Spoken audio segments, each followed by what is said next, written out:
ஒருமைக்கண் தான் கற்ற கல்வி எழுமையும் ஏமாப்புடைத்து.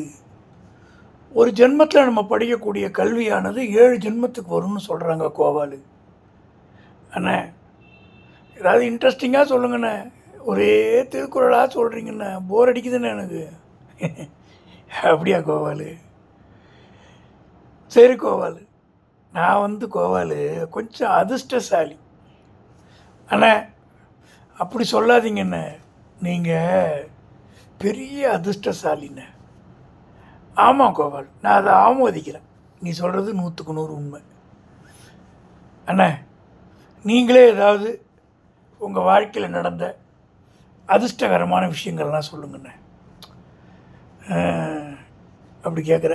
சரி, நான் உனக்கிட்ட முன்னாடி ஒரு தடவை சொன்னேன், நான் ஸ்கூல் டேஸில் நான் எந்த கொஷினை எழுதுறனோ அதே கொஷின் பரீட்சையில் வரும், எழுதி பாஸ் பண்ணுவேன்னு சொன்னேன். ஞாபகம் இருக்கா?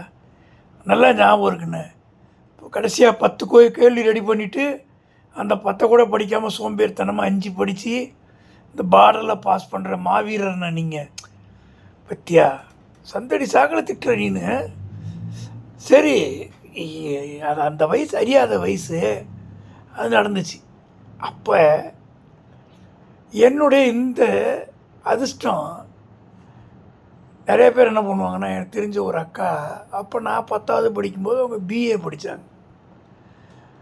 அவங்க அவங்க புக்கிலேருந்து எனக்கு இந்த கொஷின் நோட் பண்ணி கொடு, நான் பரீட்சையில் பாஸ் பண்ணுறதுக்கு சௌரியமாக இருக்குன்னுவாங்க. நான் நோட் பண்ணி கொடுக்குறது அப்படியே வரும். ஒரு செமஸ்டர்லேயும் எனக்கு நோட் பண்ணி தர சொல்லுவாங்க. அவங்க பாஸ் பண்ணிகிட்டே இருந்தாங்க. நெசமாக சொல்கிறீங்களாண்ணா? நெசமாப்பா. அதே மாதிரி கோவாலு, எங்கள் ஊரில் ஒரு நாடக கம்பெனி வந்தது. அந்த நாடகம் முடிஞ்ச உடனே குழுக்களில் பரிசு தருவாங்க. ஒருத்தர் என்னை கூப்பிட்டார்.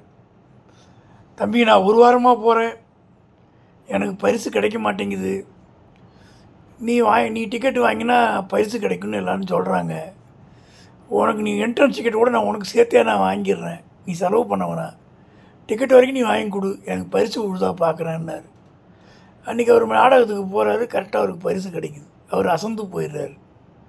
அண்ணா, என்னென்ன கேளு கோவாலு, நான் ஒரு கம்பெனியில் வேலை பார்த்தேன். அங்கே ஒரு கேண்டீன் இருந்தது.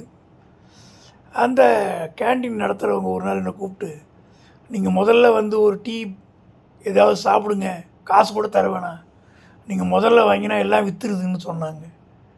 அண்ணா, அப்போ என் யூடியூப் சேனல் நீங்கள் ஆரம்பிச்சு வைங்கண்ணே, பார்க்கலாம். வச்சிடுறேன்ப்பா.